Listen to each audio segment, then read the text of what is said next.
Skin Waker এই urban লেজেন্ডটির সম্পর্কে native American folklore বা লোক কাহিনীতে উল্লেখ আছে।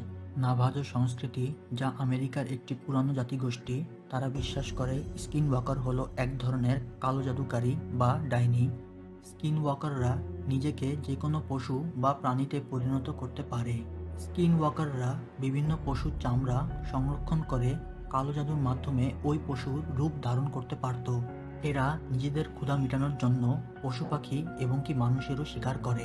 যদি এরা কোনো শিকার না পায়, তাহলে গ্রাম থেকে বাচ্চাদের চুরি করে নিয়ে যায় ও পরবর্তীতে মেরে খেয়ে ফেলে। স্কিন ওয়াকাররা সবসময় বনে জঙ্গলে ঘুরে বেড়ায়। স্কিন ওয়াকাররা বিভিন্ন পশু পাখি ও যে কোনো ব্যক্তির কণ্ঠ নকল করতে পারে। যদি জঙ্গলে কোনো ব্যক্তিকে একা পায়, তাহলে মানুষের কণ্ঠে সাহায্যের জন্য ডাক দেয়।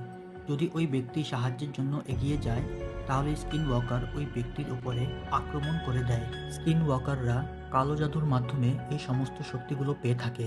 আমেরিকা, কানাডা ও মেক্সিকোতে স্কিন ওয়াকারের লেজেন্ড অনেক বিখ্যাত।